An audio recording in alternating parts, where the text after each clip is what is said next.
बारी से सब प्रस्तुति होगी। आप ही का जन्मदिन है, नहीं के हो? ढेर सारा आशीर्वाद बाबू के। जे प्यार पवित्र होला एह प्यार पनाही जोर चले।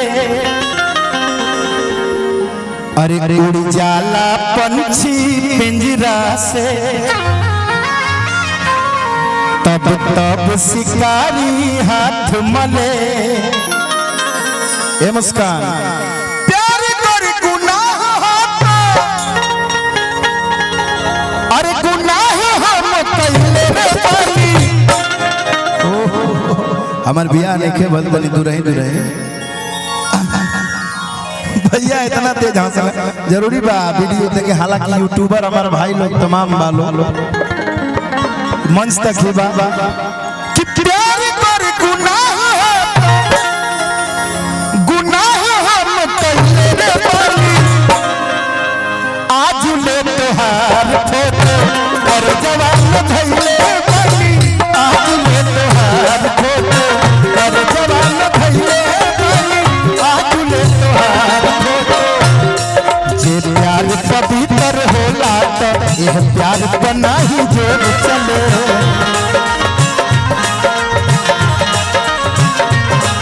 उड़ जाला पंछी पिंजरा से तब तब शिकारी हाथ मले।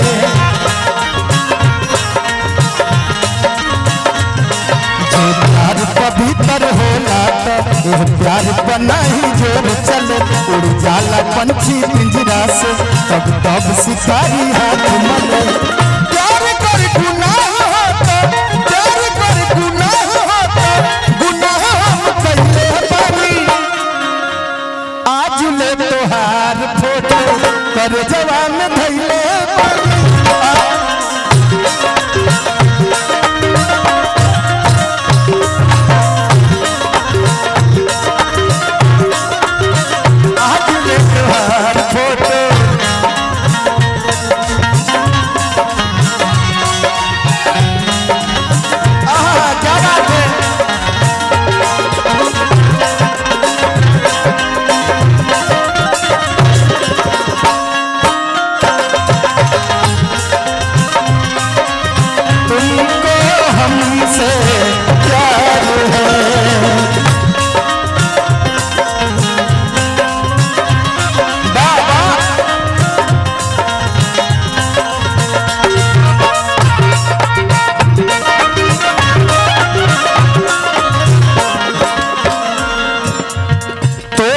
से होत रहे सजिया बिहान हो। लोग देख गई छिनलो लब के मुस्कान हो।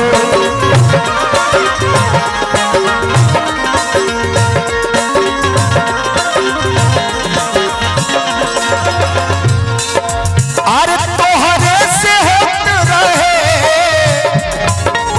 सजिया बिहान हो। अलोर देख के गईलू छिनलू लब के मुस्कान हो।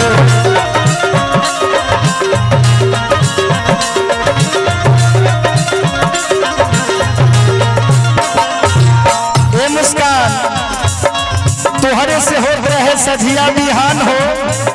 लोर देख के गईलू छिनलू लब के मुस्कान हो। इतने नहीं सहेली से हो, सहेली उधर है सहेली। तोहरी सहेली से नंबर तोहर पौले बानी। आज ले तोहार फोटो कर जवान धइले बानी। आज ले तोहार फोटो कर जवान धइले बानी। आज ले तोहार फोटो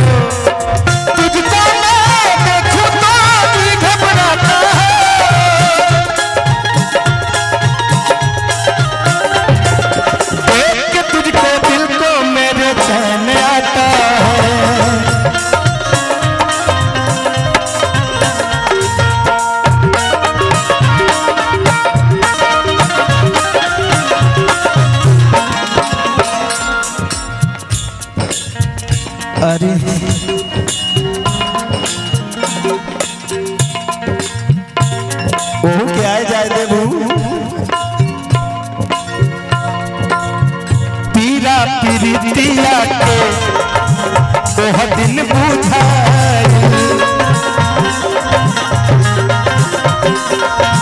छोड़ी के चली गलू मोहमो नया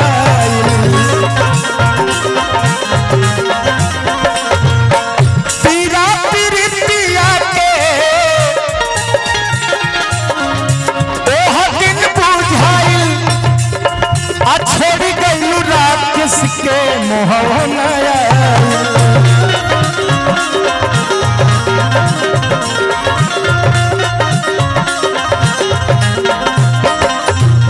मुन्ना भैया पीरा प्रीतिया के वो दिन बुझाई आ छोड़ गई राकेश बिट्टू के मुँह न आई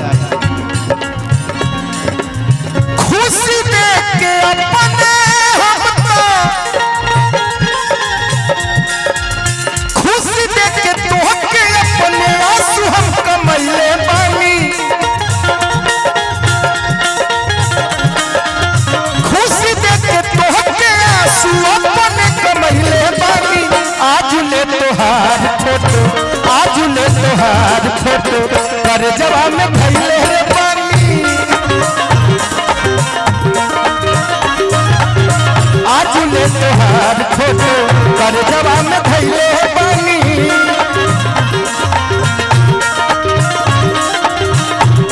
जे प्यार पवित्र होला तो एह प्यार पर नहीं जोर चले उड़ जाला पंछी पिंजरा से तब तब शिकारी हाथ मले जे प्यार पवित्र होला तो एह प्यार पर नहीं जोर चले उड़ जाला पंछी पिंजरा से तब तब शिकारी हाथ मले प्यार कर गुनाह होता प्यार कर गुनाह होता गुनाह हम पहले बानी आज ले तोहार फोटो कर जवाब में भैले रे बानी आज ले तोहार फोटो कर जवाब में भैले बानी आज ले तोहार फोटो कर जवाब में भैले बानी आज ले तोहार फोटो कर जवाब में भैले रे बानी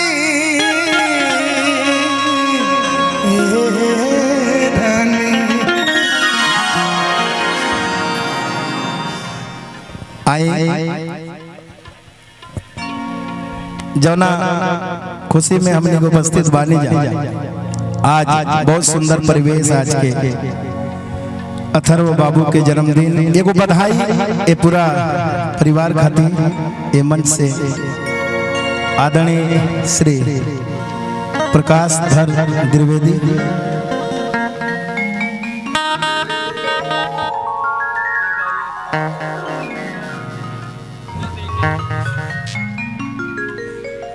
अभी हमारे पीछे भी और भी कलाकार हैं उनसे सुनिएगा आई एगो बधाई आदरणीय श्री प्रकाश धर द्विवेदी जी के पूरे परिवार खातिर